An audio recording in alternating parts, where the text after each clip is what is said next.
कमल किस तरह खिल पाएगा? देखो जी, कमल तो जरूर खिलेगा, 100% खिलेगा 7 तारीख को। और गेम ही कहेंगे हम इसको, क्योंकि झाड़ू वाला कांग्रेस में और कांग्रेस वाला झाड़ू में जा रहा है। इससे ज़्यादा लोगों मतलब, और सबसे बड़ी बात है यहाँ पे एक परिवारवाद वाली भी बातें आ रखी हैं, ठीक है ना। जो कैंडिडेट अपने आप को मतलब बहुत धुंधर मान रहे हैं वो तीसरे नंबर पे आएंगे। तो जो काम केजरीवाल एमसीडी में रोक देता था, अब वो काम नहीं रुकेंगे, क्योंकि फंडिंग जो भी पार्षदों की डायरेक्ट आएगी।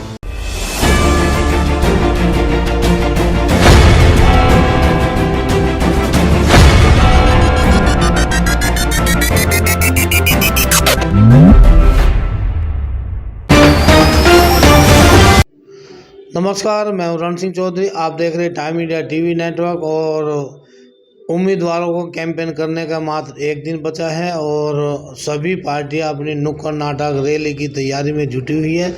और आज हमारे द्वारका विधानसभा के सागरपुर वार्ड 118 में बीजेपी प्रत्याशी पूनम जिंदल के पूर्व मंडल अध्यक्ष और विकासपुरी के प्रभारी दलीप उपाध्याय जी हैं। आइए उनसे जानते हैं वे अपने क्षेत्र में किस तरह की मजबूती से लगे हुए हैं और अब आगे की क्या रणनीति होगी, किस तरह वोट डलवाई जाएगी, किस तरह चुनाव जीता जाएगा, जानते हैं।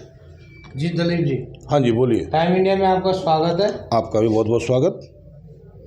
लगभग अब समय आ ही गया चुनाव का, लगभग एक दिन ही बचा है। हाँ, मात्र एक दिन बना चाहे। क्या आगे की तैयारी है और किस तरह का रहेगा आपका? अभी देखो जी, डोर टू डोर प्रचार हमारे हो चुके हैं।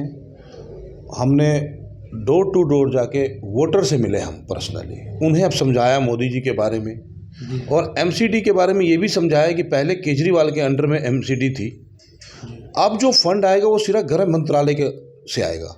तो जो काम केजरीवाल एमसीडी में रोक देता था, अब वो काम नहीं रुकेंगे, क्योंकि फंडिंग जो भी पार्षदों की डायरेक्ट आएगी और काम सारे सुचारू रूप से होंगे।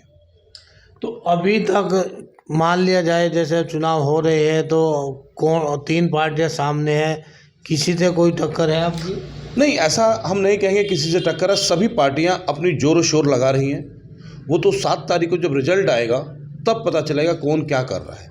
लेकिन कोई भी आदमी, सब अपने में मस्त है, सब अपने में दम पूरा लगा रहे हैं। और किसी को हम बोले कि हमारे से टक्कर है क्या है, हम तो ये सोचते हैं कि हमारे टक्कर में भी कोई नहीं है।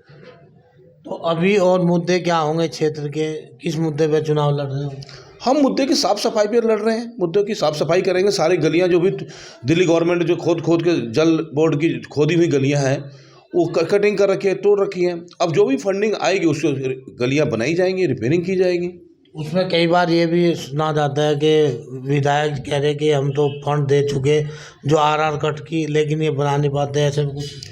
अभी इसकी मेरे को जानकारी नहीं कि आरआर का फंडिंग दिया है कि नहीं दिया है। अब पार्षद चला, अब नए जो पार्षद आएंगे अब उसके बाद में बातचीत होगी कि क्या क्या होगा। तो पूनम जी को दूसरी बार प्रत्याशी बनाया गया, तीसरी बार प्रत्याशी बनाया गया, तो अब क्या कहेंगे, क्या कमल किस तरह खिल पाएगा? देखो जी, कमल तो जरूर खिलेगा, 100% खिलेगा 7 तारीख को। और पूनम जी बहुत सरल स्वभाव की हैं, कोई उनसे बेवो नहीं है। आज तक कोई भी कार्यकर्ता गया हो, कुछ है, कभी पलट के जवाब नहीं देती हैं, चारों सभी की बात सुनती हैं। अब तो उनके साथ मैदान में पूर्व विधायक प्रद्युम्न जी भी और मेयर भी साथ में आ गए, तो कितना सही रहेगा? नहीं, अब तो विधायक जी तो हमारे साथ थे ही। और बाकी देखिए, जो भी पार्षद पीछे रहा है उसने जे ब्लॉक में जो कूड़े का ढेर था ना, उसको ख़त्म किया। और ख़त्म करने पे 42 सालों के अंदर भी वो कूड़े का ढेर था, कब्जे थे, वो ख़त्म करके एक पार्क बनाया, जिसके अंदर जे ब्लॉक में आसपास लोगों को एक बहुत अच्छा पार्क मिला, जिससे लोग दोपहर में सुबह मॉर्निंग वॉक करते हैं।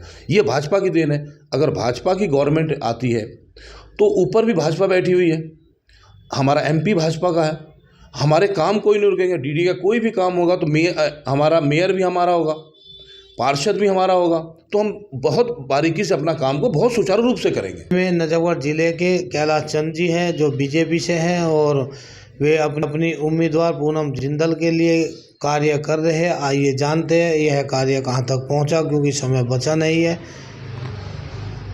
जी कैलाश जी, नमस्कार रण सिंह टाइम इंडिया में आपका स्वागत जी। है। आपका भी बहुत बहुत धन्यवाद।